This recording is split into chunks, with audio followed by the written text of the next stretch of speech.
Yes! No.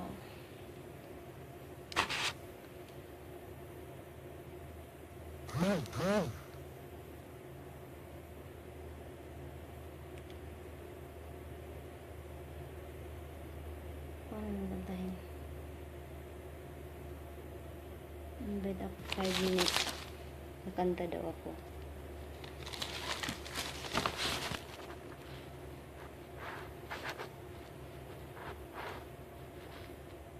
Halos lahat ay nagtatanong sa aming bayan. Sakit na ang aking pinagdala.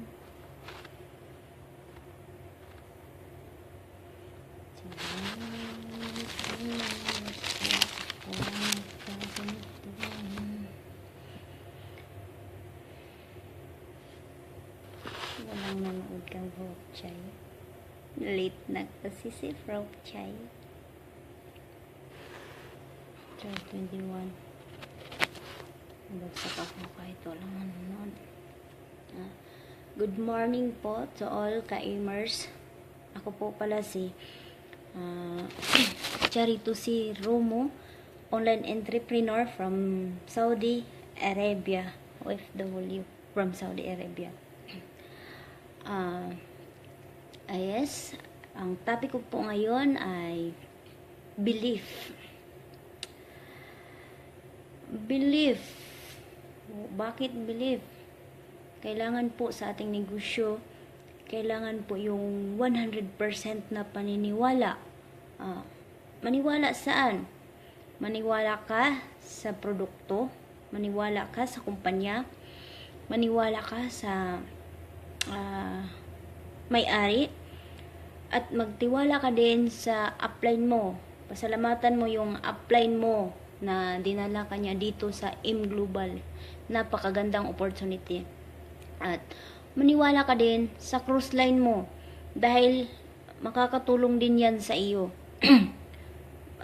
Very thankful din ako sa cruise line ko kasi pag meron ako ang itatanong tapos wala yung upline, off yung mentor, sinubukan ko yung cruise line, merong nakakatulong talaga, kaya thankful ako. And then believe, upline, maniwala din kayo sa mga downlines nyo, sa leaders nyo, maniwala kayo yung unang-unang maniwala. Kailangan dahil yung downlines nyo ay siya yung makakatulong na i-build ang business, and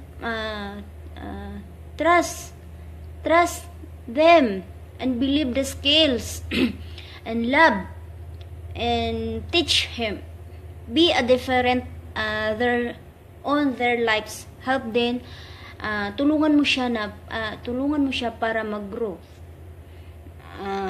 Encourage mo din siya para i-develop ang sarili niya to their team. Kaya kailangan po yung paniniwala mo sa sarili 100%. Kahit anong pagdadaanan mo, kahit ano pa yung pagsubok, kailangan hindi mawawala yung 100 na paniniwala mo na yayaman ka dito sa AIM Global. Sabi nga ng kanta na it takes a heart to endure all the pain and grief. Kahit anong sakit, kahit ano pang pagdadaanan mo sa business na to, kailangan tuloy-tuloy lang at hindi mababawasan yung paniniwala mo sa sarili 100%. Paniniwala mo sa kumpanya, sa products 100%. Kailangan panghawakan mo yung mga bagay na gusto mo. Hold your will. Kailangan never surrender, never retreat, go lang ng go. Kung iniisip mo na nahihirapan ka sa pag-invite, huwag kang mag-focus sa isa. tuloy ka lang. Go forward, maghanap ka, marami naman. Malaki ang mundo, maraming tao. Makakahanap ka ng tamang tao na para sa business mo. Kaya wag kayong panghinaan ng loob. Wag niyong sabihin na, mahirap. Wag.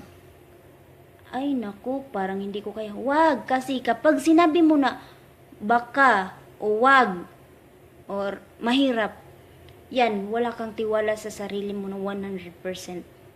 Naging 85 lang yan. Kaya,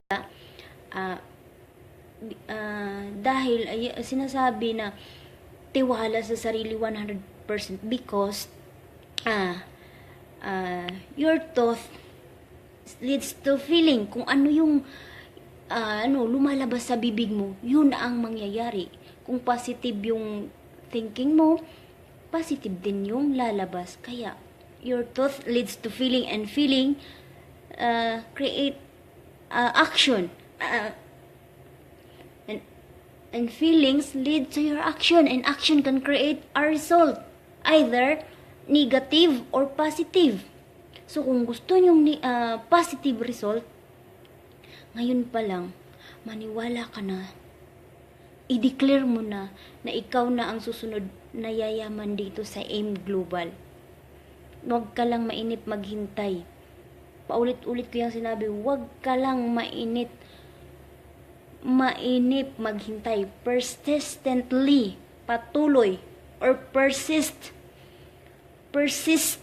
The step can be tough, all the pain and grief. Yan po, huwag kang hihinto, huwag kang uurong. Ipagsiksikan mo yung sarili mo para makamit mo yung pangarap mo. Kung ikaw, nanonood ka ngayon, at 100% yung paniniwala mo, ituloy mo lang yan. Dahil maraming distributor na naniniwala ngayon, bukas, makalawa, after a month, hindi na naniniwala. Hindi na naniniwala na makukuha ko ba yung dreams ko?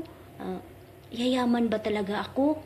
Ayun, meron ng pag-alinlangan sa sarili. Kapag ganun yung pakiramdam mo, ayan, kulang ka ng tiwala sa sarili mo. Kaya,